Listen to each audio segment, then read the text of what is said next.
Good afternoon, and welcome to the Conversation with Al McFarlane. I am W.D. Foster Graham. I'm Book Review Editor for Inside News, and I will be your host for Book Chat Thursday. A Conversation with Al McFarlane provides inspiring, robust, and stimulating conversation on all aspects of the African and African American diaspora. Now, our viewership has praise God, exceeded 1,000 subscribers. So we're shooting for 2,000. Now, if you like and enjoy our content, please like it, share it, and subscribe. And basically, share it with your friends and fellow colleagues, those sort of things. Now, for our Book Chat Thursday, it is definitely my privilege to introduce Dr. Taiyon J. Coleman. So, for you, the viewers out there, let me just give you a little background on her. Her research focus includes U.S. American, African American, and African diaspora literatures and cultures, gender and women's studies, film, college composition, developmental writing, and rhetoric, creative writing, education, assessment, anti-racist curriculum, and consulting.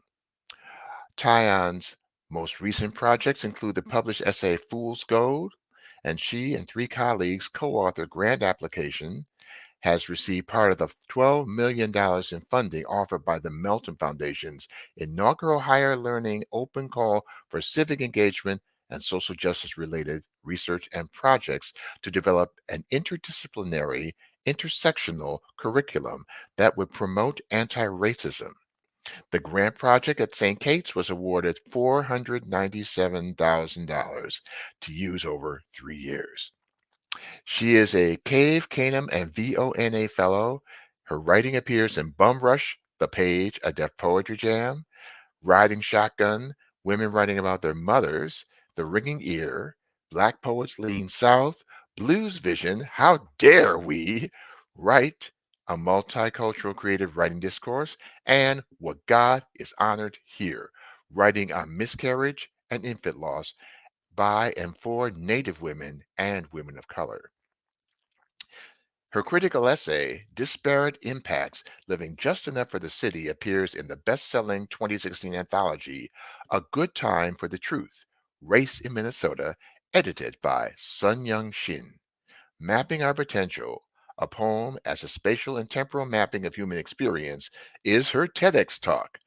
Her article, The Risky Business of Engaging Racial Equity in Writing Instruction, A Tragedy in Five Acts, published in TETYC, was awarded the 2017 Mark Reynolds Best Article Award, and her essay Poems as Maps, an introduction, appears in the August 2017 issue of Places Journal. Her articles, Making the Invisible Visible, a project at the U maps Minneapolis' history with racial housing covenants, and Sometimes I Feel Like Harriet Tubman, in the fall of 2018, appear in the Minnesota Alumni Magazine. Her book, co-authored with colleagues working toward racial equity in first-year composition from the Routledge Research in Higher Education series, was published in 2019. Her poem, It's Bigger Than This, appears in the spring 2020 issue of Mighty Nature, and her poem, What, appears in the A Moment of Silence anthology, which offers unabashed accounts by Black artists in Minnesota facing the George Floyd uprising and COVID 19. That being said, it is my good pleasure to introduce Dr. Tyon J. Coleman. Thank you. Good afternoon. And thank you so much for having me. Oh, definitely my pleasure. So Ty, I can call you Ty, right? Yes, you sure. Please call me Ty. Okay. So tell our viewers a little bit about how you grew up. Wow. I'm originally from the south side of Chicago, born and raised, Mhm. one of five kids raised by a single mother. Um, there, I attended Catholic schools K through 12. Um, and stayed in Chicago until I decided to college. I did my associate's degree at Des Moines Area Community College, and then I did a bachelor's degree at Iowa State University, and I did another master's there in writing, and came to University of Minnesota as a Ronald McNair Scholar in 1980, where I worked and finished an MFA in creative writing.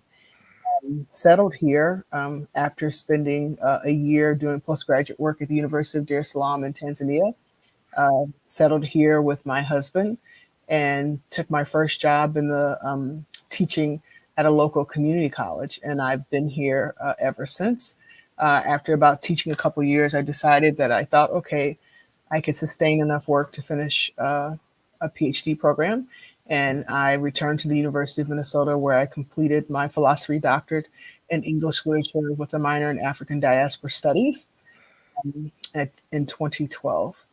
And currently, I'm associate professor of English literature and gender and women studies at St. Catherine University, where I'm also the primary investigator for the Mellon Grant, working to develop interdisciplinary anti-racist curriculum.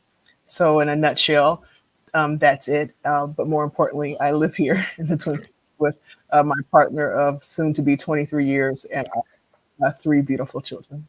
Yeah, which I had the honor of meeting when you did your book launch just recently. And so tell me so what's have things been like since your book has been launched?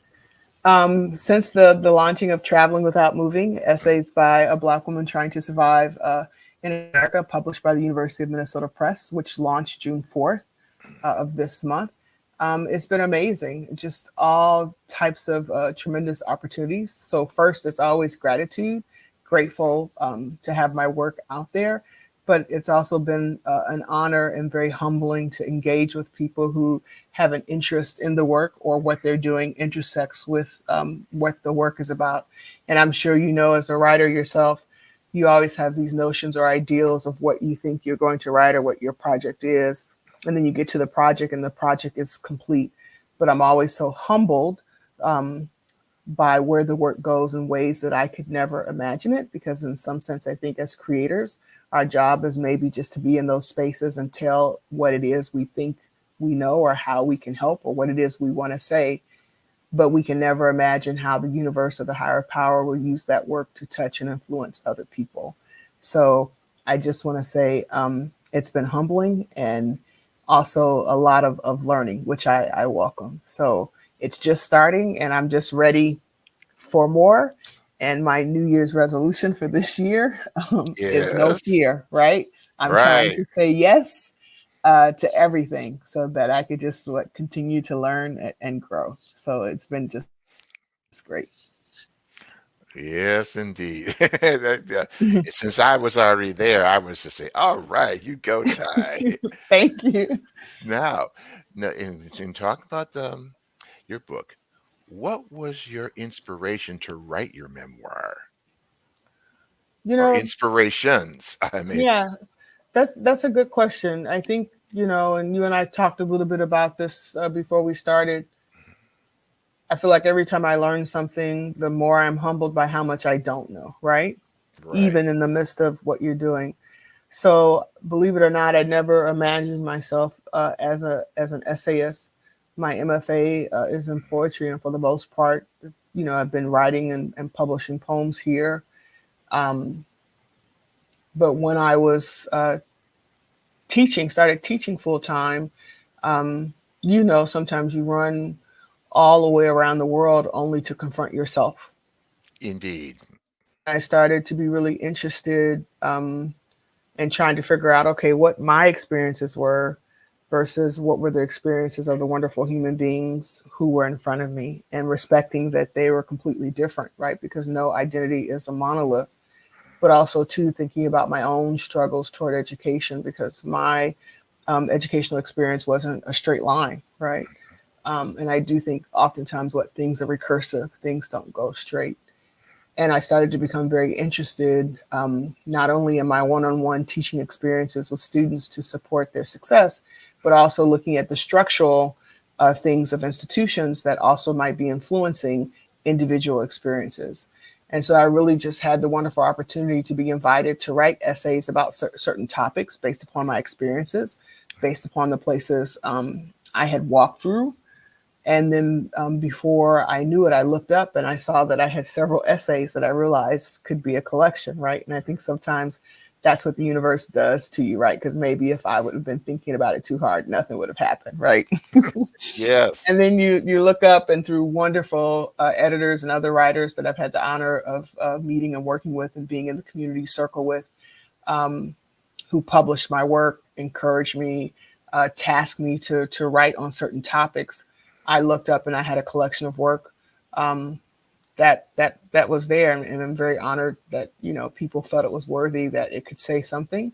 I do think the essays span over 20 years, although it didn't take me 20 years to write them, but in a sense, 20 years of kind of looking back based upon my individual experiences and assessments, which can only be about me. I cannot speak for anyone else, but Right. hopefully, straddling those positions, those intersectional identities of who I am as an individual, but also working institutions versus the decades that I've been alive, and then based upon how I see the world of creating equity and empowerment and access for everyone. Yes.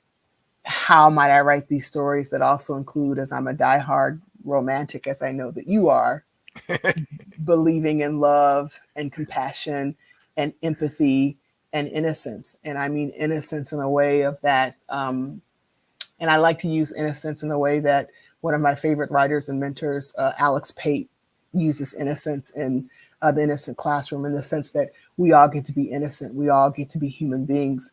And in a sense, when we're innocent, if we're afforded that, when we get pinched, ouch, it hurts, right? And Mm-hmm. maybe if we can acknowledge that along with love, we can bring people's humanity to the forefront, or start to find ways to rebuild um, those bridges, to acknowledge that. And I'm glad I'm with you today, WD, because I never thought, maybe I could have never imagined that I could have described it this way. In some sense, it's a love story, right? A love story to myself, going back to my younger self, and loving that person who struggled so badly, but also a love story to others, to say that you are loved too, and that there's nothing wrong with you. How can we figure out, despite the things that we've inherited that we have no control over, that we can still show up in love for self and love for others, through trying to untangle those knots and have, some very hard conversations, but also some very soft and loving conversations. And maybe that's the best way I can describe it. And as I'm talking to you, it's kind of scrambled, but in a way, you know, that's what I would say, if that is lucid at all to you. Oh, most definitely. Because you think about validation, value, and say, just, hey, we all need to learn how to, the whole thing, how to love ourselves and also value ourselves as individuals. I mean, and oh, yeah, the same thing. I was talking to some people the other day about, I guess, validation. Say, I don't need to be going to seek someone else for validation who's not capable of giving it. So, one thing But I go ahead. yeah, and I think sometimes, and again, institutions are these, if we can slip into sci-fi for a minute, there's Hmm. these institutions that we didn't create, but nonetheless they impact us, right? Whether it's housing, education, medicine, right? Just think of all the institutions we interact with on a daily basis, just in order to live our lives.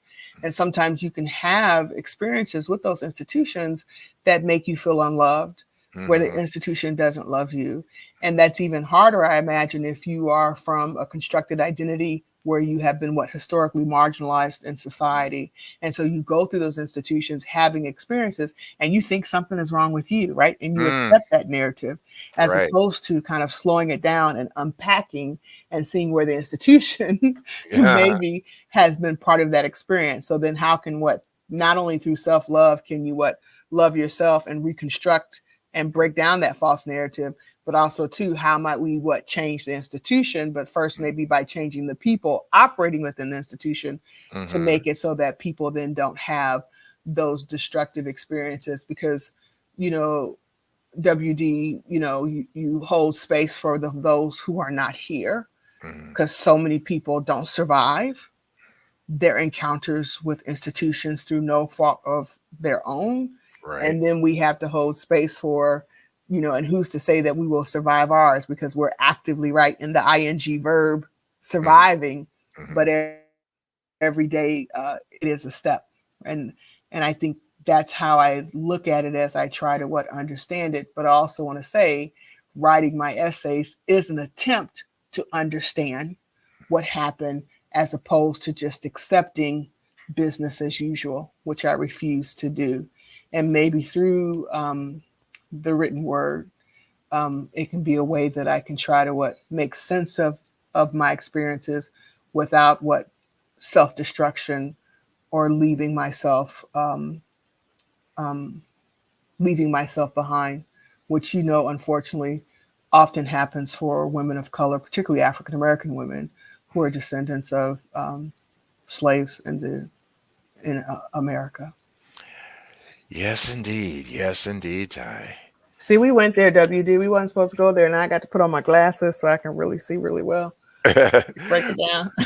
Well, hey, this is a conversation, so hey, we have these. It's good to have these conversations. Uh, I see, and you had a quote that inspired you. So I have two questions.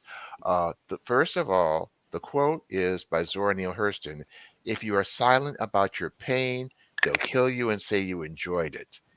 And so my first question is what that quote means to you. And my second thing is to tell me about BFGS.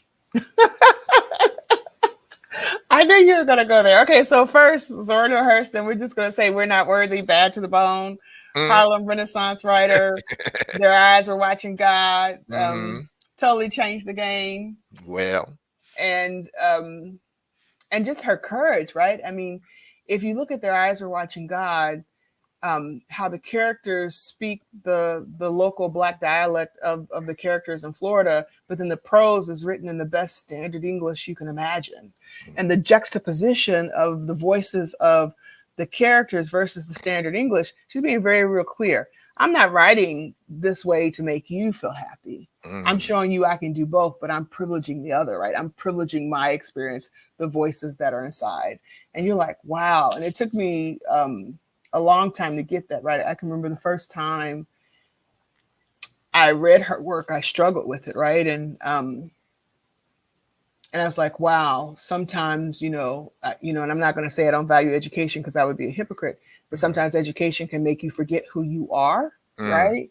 hmm And there's a way, I think, that one, not only, as a writer, as an anthropologist, she documented what it was like to be Black and be Black and a woman in the United States of America, but then also too to acknowledge her pain, to not see herself as tragically Black. Another paraphrasing a mm, quote, another quote of Zora Neale Hurston, but hmm then to be able to write about that, right? So you're not going to kill me, and then produce some narrative which normalized my death as if that's what I was supposed to do.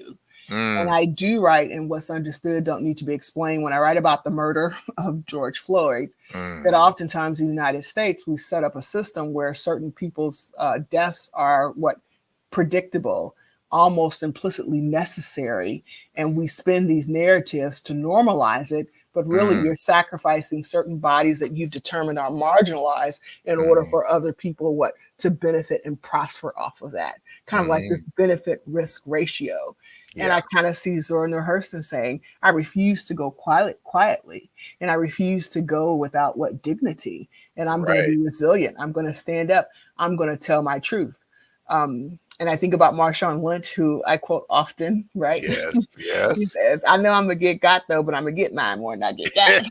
So I'm like, if you fuse, Zora Neale Hurston and Marshawn Lynch together, that means, okay, I'm in a system where I'm going to get got, but I'm not going to go quietly. I'm to talk about it. I'm going to make it look beautiful. I'm going to make it look sad. I'm going to make it any kind of way I can to document and to say that I was here so that not only um, will you not be able to lie and say that I enjoyed it, but you will not be able to kill me and kill my spirit. Right. That in a sense, by writing and existing and creating, I defy that murder. I defy that death, and I get to live and create.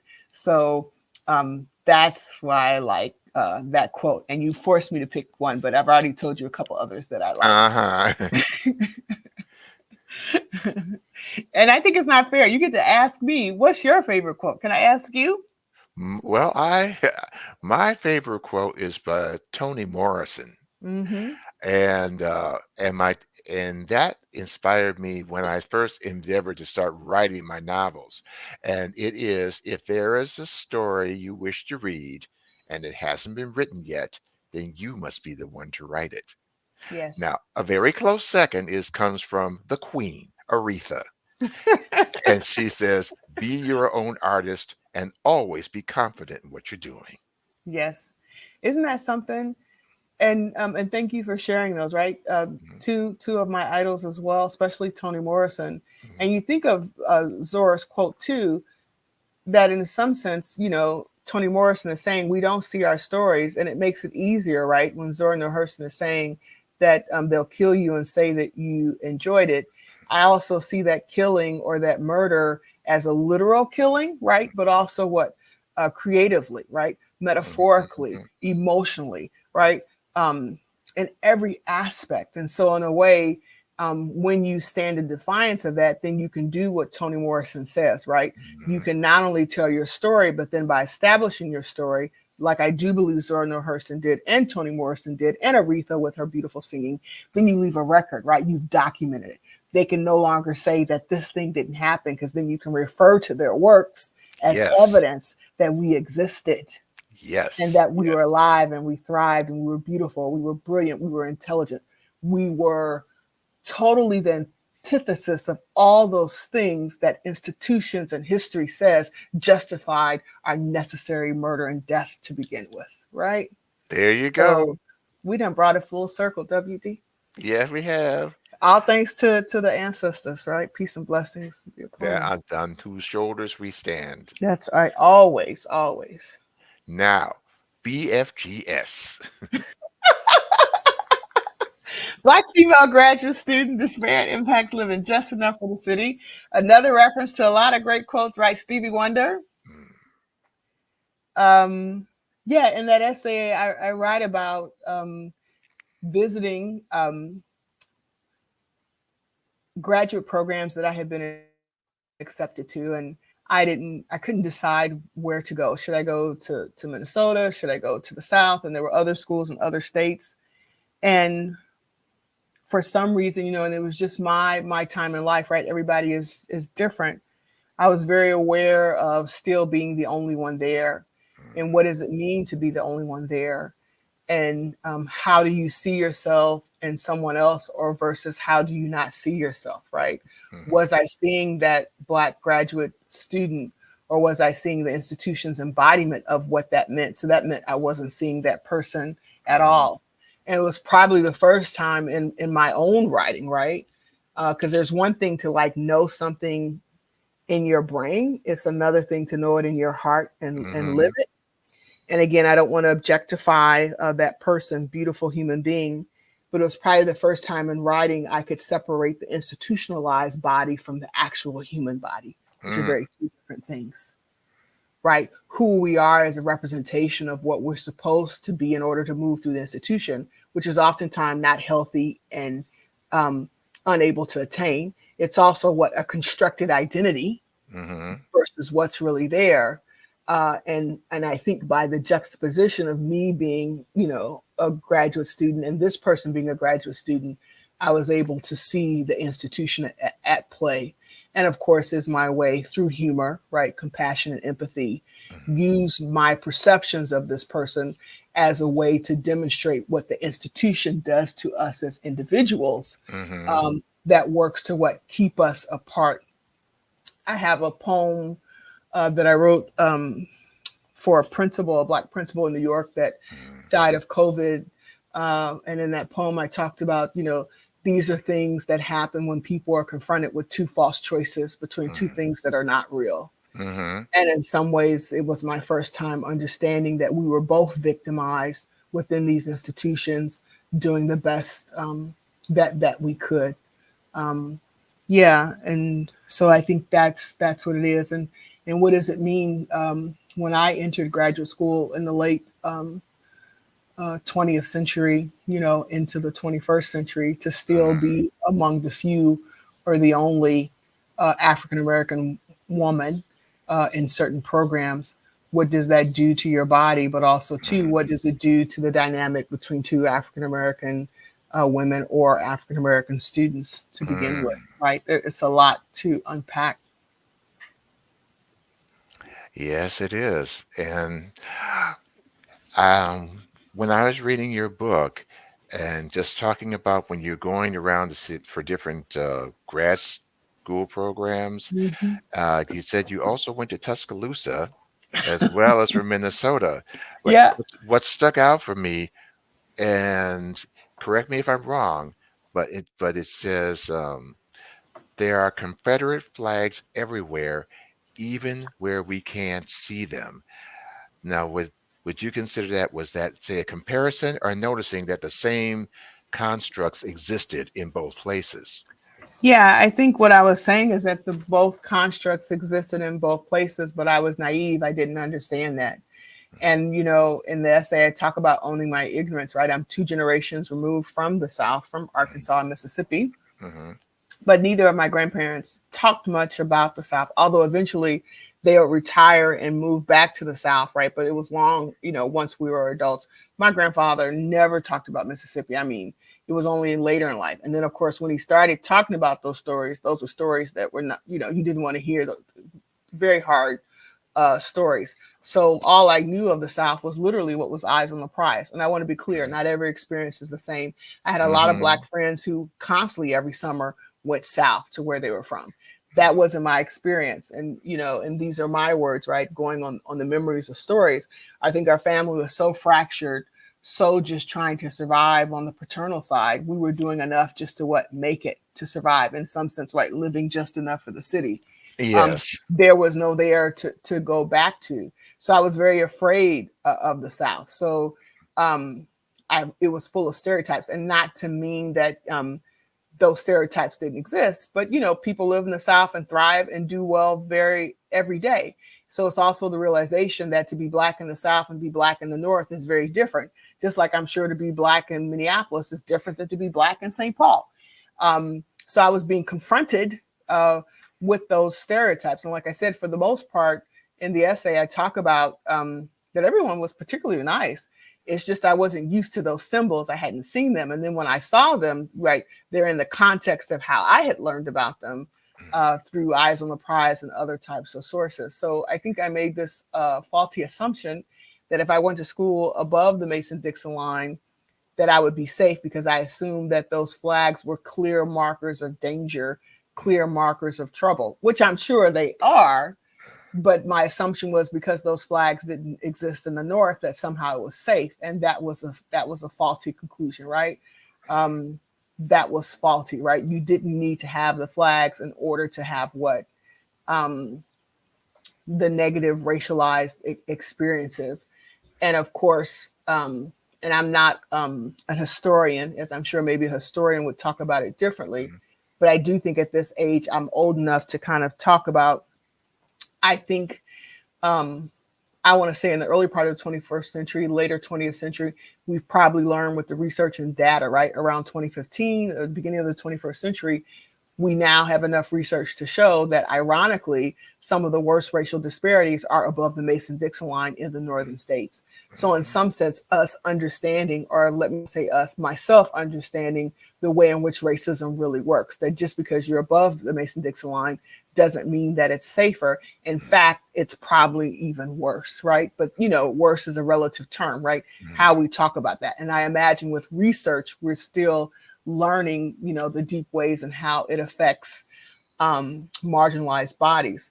So, it was me realizing that yes, the flags might not have been here, but in many ways it was just as cold and just as racist as what we would stereotypically assume about southern states like Mississippi and Alabama. No offense, right? But you can't walk away from the data.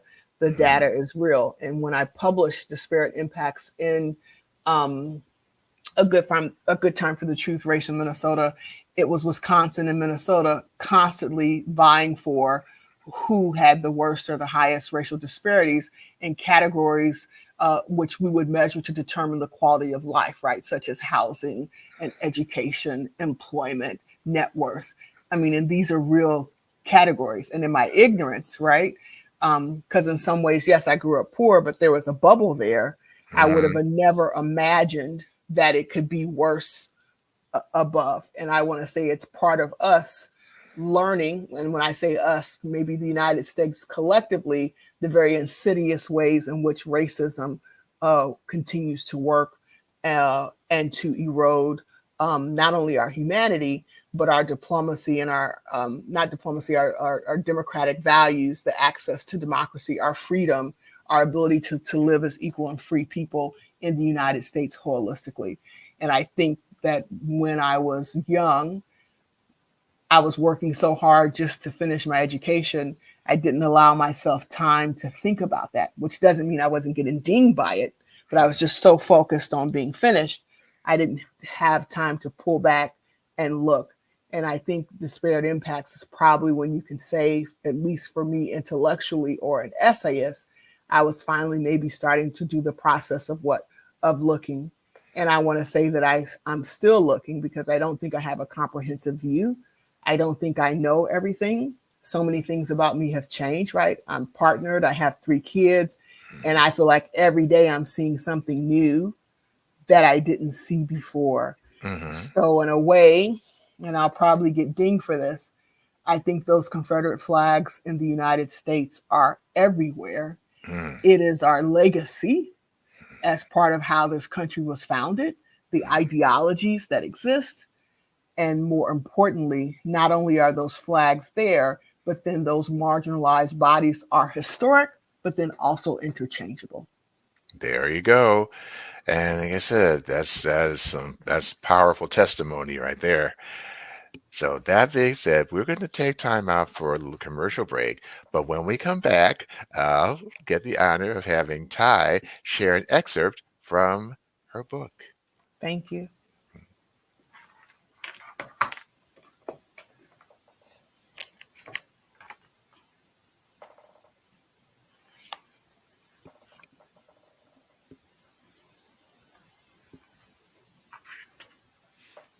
Oh, well. Well, it looks like it. Well, it looks like it's. We're gonna go ahead and do that now. Okay. So, but hey, like I said, this is a conversation, and we never know what things happen. So, Flexibility, right? that's right. It's all about flexibility. So, that being said, yes, now we'd love to have you share an excerpt. All right. Well, I will read an excerpt from Fool's Gold, which is about the small town, Sparta, Illinois, where my mother's side of the family are from. And they were coal miners, worked in the printing plant. But the interesting thing about the town is that you're 45 minutes east of Missouri. Mm, And I write about Susan Borders, or Suki, who was, I'll put in quotation marks, she was a slave that had been brought from the South north when slavery technically was illegal as an indentured servant. And a wonderful scholar wrote about her through the letters of white abolitionists who worked to free her and kind of used her as inspiration. As in writing essays, I like to think about history and our connection to history and how maybe the experiences of the ancestors in the past, right, with institutions can help us understanding the experiences that we're having now. indeed. So I'll read an excerpt from Fool's Gold. Susan Borders, Suki, a Black woman, was brought to live and work in the Sparta area, along with her 3 sons as an indentured servant, de facto slaves, by Sookie White's master, wealthy Randolph County landowner Andrew Borders, from the state of Georgia in the first half of the 19th century. Randolph County court records show that Sookie was indentured to work at the age of 5 to Borders. And Sookie's children were indentured to Borders also before the age of 5, with her youngest son indentured at the age of 6 months. Once arriving in the Sparta area, Sookie traveled north on the Underground Railroad with her 3 children, Jared, Anderson, and Harrison, with the help of a local white abolitionist, William Hayes. Ultimately, Sookie's 3 children would be recaptured and returned to servitude to Andrew Borders.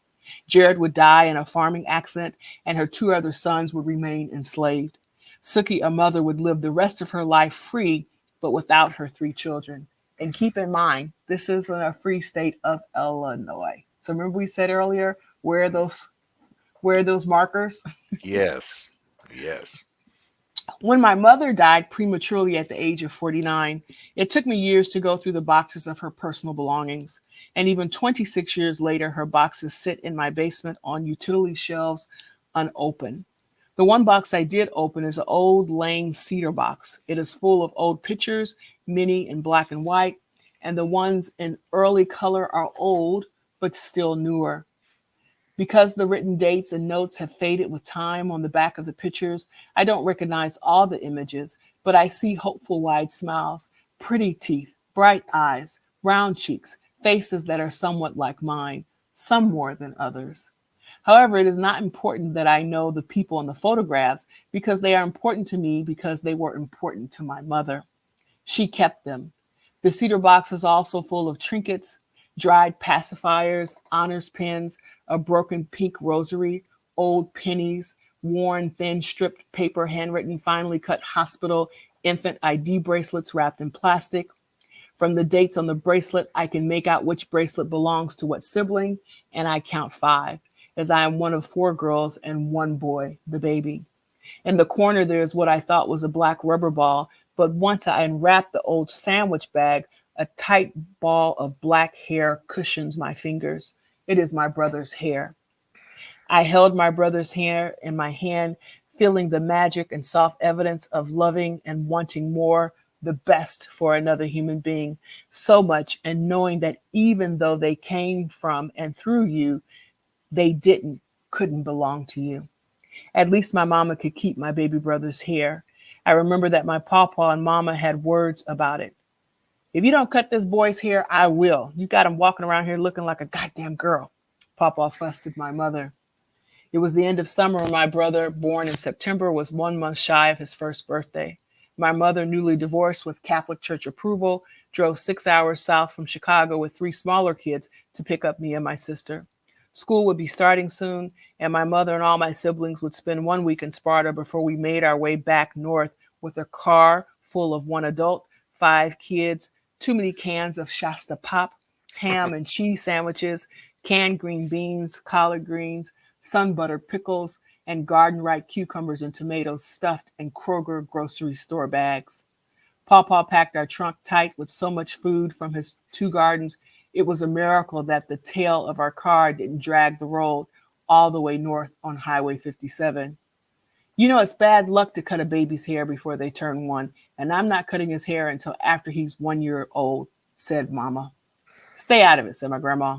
My papa just gave my mama a look, shook his head, and walked to the shed at the back of the house to get more canned food. The way my papa fussed over preparing my mama for our drive back to Chicago, I was convinced for a long time that my mama was his favorite out of all of his 4 children, his oldest stillborn. As a child, I didn't understand what it was like to worry if your children had enough food to eat, and that worry never left you, however old your children became. It wasn't a wealthy white male slave owner who took Pawpaw's daughter north under false pretenses, like Borders took Sookie.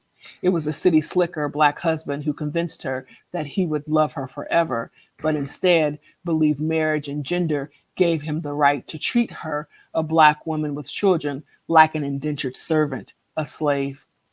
I wondered if Sookie would have kept the hair from her son's first haircuts. Was she even allowed to cut her children's hair? Was Suki a fool to determine and act upon her and her children's worth between the seemingly continuous traveling and moving in spaces and places of de facto and de jure slavery in the United States of America? Having 3 children of my own, still traveling and living north like my ancestors, as my husband and our children and I live in a state known as the North Star, I cannot begin to imagine Suki's pain, my ancestors' pain, and the pain of any parent who is separated from their child as a result of structural racial, gendered, and class oppression and violence. Thank you, Thank thank you, you. thank you, thank you for sharing it. Yeah, when you're thinking about what did our ancestors go through, what were the things that they gave up that we might move forward? What were the sacrifices that they made, and through no fault of their own, Yes. so much. And what was the way that they loved us, right? Exactly. My pawpaw didn't have money, but he could grow greens and put Hmm. them in a can and can them and give them to my mother Hmm. and weigh down the bottom of the car to where when I was little, I didn't understand that. But with my 3 kids, I totally got it now. And how can I go back? And then, like Zora Neale Hurston said, I can show where they loved and where they Hmm. struggled and where they didn't enjoy the oppression that they overcame that and what is the beauty in that. But Hmm. also too, and maybe understanding, thinking about Suki, right, as this indentured slave. Can you Hmm. imagine a 6-month-old baby, an indentured servant? And everybody knew Mm. that that was BS. But Yeah. also seeing where are we like Suki, where are we like my pawpaw, where are we like my mother. Hmm. So not only do they give us love, do they give us strength and courage, they also give us clues and keys to understanding the Hmm. experiences that we're having. And even in spite of those experiences, how to fight back, how to be human beings. So much, right? And I'm still learning. Um, yeah, Well, it's as we know, all of it's an ongoing process, and it so is. It is. and that being said, when you write traveling without moving, um, what ways? Sometimes we don't think about it as we're writing it, but sometimes when after it's in our hands, how do you see the ways that traveling without moving changes the narrative? Number one, and also promotes healing. Mm. Well, I don't know if it changes the narrative or that it adds to it, right? My hope is that it contributes Hmm. to ongoing narratives. And Hmm. I think those narratives exist in all forms, not just writing, right? So, where Hmm. does it exist in visual art? Where is it in Hmm. poetry? Where is it in songs? Where is it in essays or short stories or movies? And I want to contribute to that narrative, right? Everybody's having a conversation. What's Hmm. my 2 cents? How can I add to it? I can tell you though, in thinking about traveling without moving, sometimes you're trying so hard to run and to travel that you're not thinking about the experiences that you're having from day to day. And I feel Right. like in those essays, I was able to stop and slow down and maybe look at individual precious moments and illuminate those moments in order to create art, but also to create understanding. I don't think we can get around, for example, and I talk about the subject position that I am as an African American woman who is descendant of African slaves in the United States. If you look at the expectancy of African American women, if you look at disparities around health and income and education, um, it is horrific, right? Infant Mhm. mortality, everything. So, in some ways, time has moved, but has my position moved from one of picking cotton on a plantation in the sense of my life expectancy, how I am regarded, how I am respected, the experiences I have in institutions, not only in my own employment, but when I go to seek medical care, when I go Mhm. to apply for a housing loan, right? Like, so in some ways, yes, we've traveled, but have we moved if the disparities, for example, for African American women and African American people in general in the United States are worse today than they were since the civil rights? And hopefully there's a way that I can talk about that too, because I just think it's so central and important to the experiences we're having, especially if you have them in an environment where the world denies those experiences, where they try to tell you that you're crazy, that what's happening to you is not happening to you, that it's all in your head. I mean, and look at where we're at today. We have people banning books. We celebrated Juneteenth yesterday, and there are some states you can't even talk about why Juneteenth exists. And if you can't even talk about, just, I'm using one example, why June 10th exists, then when can you begin to talk about low life expectancies for African American women? Why African American women are more likely to die in childbirth? Why African American women are more likely to have hypertension, right? Like, what are the necessary discussions do we need to start to have? So, yeah, that blows my mind. Not to mention, you spend all this time getting this education, right? And then guess what? That doesn't change your vulnerability to intersections of race and gender. So my hope is just to contribute to the conversation, to hopefully illuminate it, to move it, to change, and to make it for the better in the best way that I can, or more importantly, how I think and see and move in the world. I'm a writer, I'm a teacher, I'm a poet, and so this is the way that I contribute. But in no means can I ever say that I'm right or I have the answers. If anything, if I can help people to know that they're not alone, right? Remember, we started with innocence. Right. If we could go back to that and I can say, I see you, I hear you, I love you, I stand with you. You're not alone because this happened to me too. Or maybe it didn't exactly happen to me the same way, but if I can bring you some comfort, even laughter, because I love humor, Yes. um, it's a way that we can spread that love, spread that innocence, and we can work then to not only survive but also to thrive. Um, and I feel like that's just where I'm at as a contribution. I often think about, not that I would ever compare myself to him, but James Baldwin's essays, and just always so moved by his naked vulnerability, but also the very humbleness, right? Of I'm here where I'm at right now, and I can tell you how I feel about it, and I've given you my 2 cents, and then I'm gone. Because I got Yes. stuff to do. I got to live. I got to go hang out with my friends at the cafe. I got to have my scotch or my, whatever I'm drinking. And I think that's what I want to do too. Like, okay, I'm put it down. I'm telling you, but then what? I want to live. There are things I got to do, and I don't have to carry all of that in me. Right. I can set it down because guess what? I came here to be a human being, Mm-hmm. and I get to do all of those things. So, yeah, that's how I feel, and I hope that I can do it justice. I keep thinking of is it Dr. Moore, the physician, and I always say that she was murdered. She died of COVID in the hospital, and she was a physician, and everybody she kept trying to tell them, look, this is what I need. You need to do this, and no one listened. And then they Mm-hmm. had the audacity to talk about that she was difficult because she wanted to live, and you weren't giving her the right treatment. Mm-hmm. And I'll just never forget that, right? And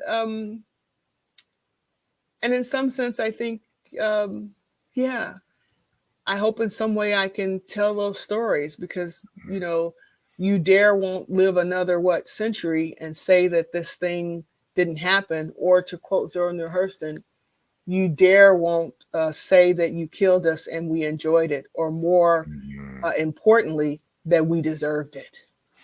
There we go, as I say, because a lot of that comes up as what they call today gaslighting, and that's not acceptable.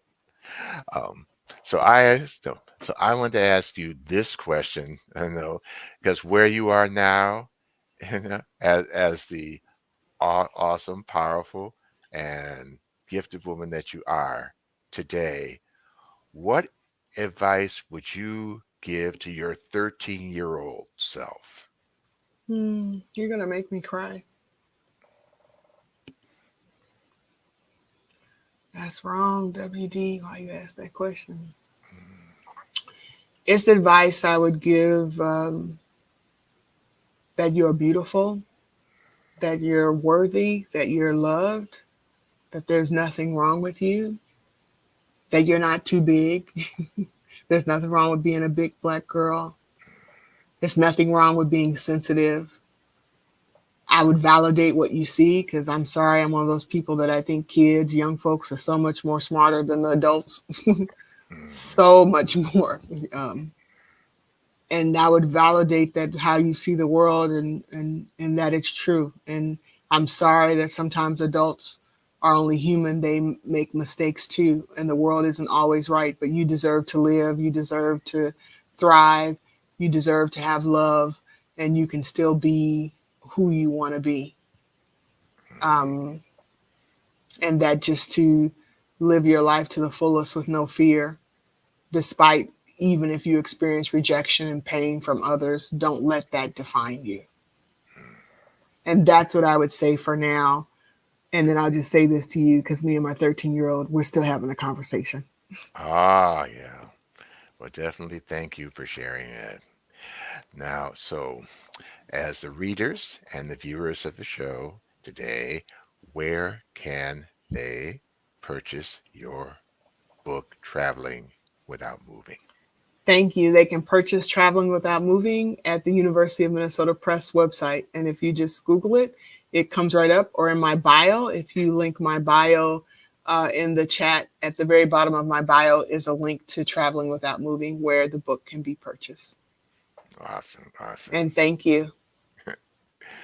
Well, and now, um, since we have a few minutes here, uh, can you share another short excerpt from Traveling Without Moving? Sure. Um, let's see.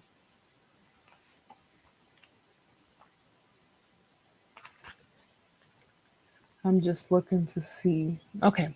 Um, I'll share. I referenced earlier, and what's understood don't need to be explained. I write about the murder of George Floyd, but I also write about being at an institution in St. Paul where there was a white security guard um, that accidentally shot himself, but said that it was a black man, made a fictitious black man. Mm-hmm.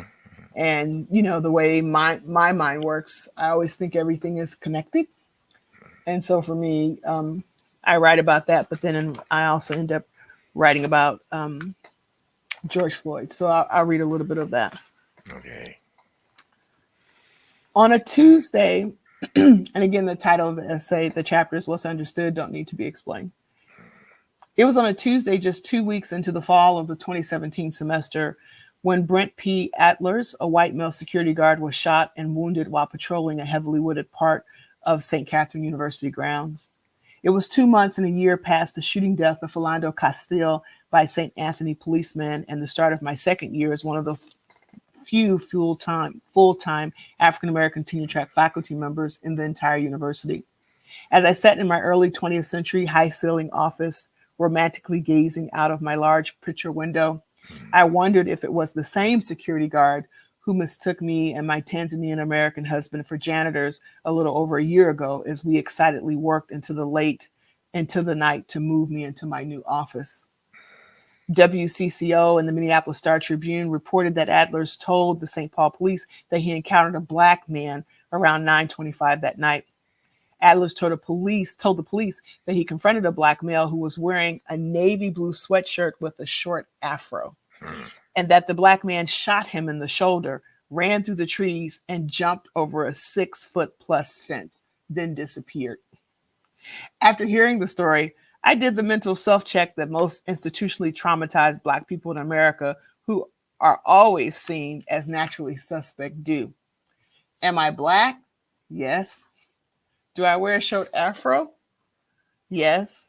Do I own a gun? No. Was I in the campus woods on Tuesday? No. Do I own a navy blue sweatshirt? I wear a nice navy blue top sometimes, but I sure it can't be mistaken for a navy blue sweatshirt, right? Mm, Can I scale and jump a 6 foot plus fence? Hell no. Will they think it was me? Only time will tell. mm, mm, So I'm joking around of that, black people are always suspect. So I'll jump to the next space in the essay. Taiyon, don't crucify yourself on a small cross, is what a world meaning white male supervisor and mentor once told me when I sought him out for advice on how to handle an equitable workplace experience I was having. I was being low key bullied by a white male employee who was my counterpart, but seemed to have an ongoing problem with my having more education and consequently earning a higher salary than he did, although mm, we held the same job title. I know, I should have known better. I wanted to believe. I wanted to believe that my education could really work and keep me safe from institutional and racial injustice. Your education is the only thing they can never take away from you. My mama constantly preached to me and my siblings growing up on Chicago's South Side. She neglected to talk to us about the things they could take away. mm, The job with the white boss was my attempt at achieving the American dream through employment assimilation. So I had accepted a career where the dress code required female employees to wear pantyhose. I don't think at the time my boss knew that I was a first generation, college educated, and fifth generation Black Catholic woman in resistance and recovery. I answered his deadpan crucifixion statement in a response to my complaints of racial discrimination and sexual harassment with a belly felt hilarious loud laughter that moved into quiet nervousness and a reflection that permeated my entire body. It's a feeling that comes when you know that what you've just experienced has marked your whole person, physical and spiritual, like annual growth rings marking a tree. My white boss's advice at the time assumed that my workplace crucifixion was inevitable, yet he implied that I had a choice in how I would sacrifice my Black life for others. He was saying, yes, Taiyon, when it is happening to you in the workplace, it's not fair.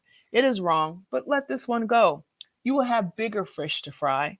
Another Catholic reference, meaning that some inequity and injustice is acceptable, may be necessary for success and daily life in our societies, cultures, and institutions. Was he saying that my direct experiences of racism and sexism and other forms of oppression as a Black woman are necessary in order to maintain workplace, read institutional and social, peace and order? I left that white boss supervisor meeting feeling that one day there would be an injustice so big that I would pick up a really big cross for it and do the right thing and eventually die. Death on a cross for whose benefit? Is this the gift? Who's the recipient? One lump or two? I felt like the 1950s cartoon character Pete Puma when Bugs Bunny invites him for tea and asks him how many lumps he wants. Pete Puma is trusting and assumes that his host, Bugs Bunny, is offering him sugar to sweeten his tea. Instead, Pete Puma ends up being beaten in the head. mm. I left that job and returned to classroom teaching. And in that essay, I write about this notion that in some ways, when we are complicit, no matter what color we are, in racism, sexism, homophobia, any type of oppression, what you are implicitly saying is that that type of experience for people to have, which can what lead to death and other harmful things, is necessary. And that is a dangerous way in which for us to live as human beings, I would argue, in our society and world. Got you. Oh, and I see he had a viewer here, Michelle, Delicious Delights. Hi, Yes, Michelle. hi, Hi. Michelle. And she says, wow, I am definitely getting your book. Thank you Great so much. show. Thank So, you. hey, we never know who we're going to touch. And as we are running out of time right now, I just want to thank you again, Ty, for your insights and wisdom and the power of your word and the gift that you are as a writer, an educator, and as a black woman. Thank you, WD, so much. And right back at you. Thank you for having me. Honor and pleasure. And thank you to everyone who listened. Thank you. Thank you. This is W.D. Foster Graham for the conversation with Al McFarlane, saying thank you for viewing, and I'll see you on the next go round. Okay.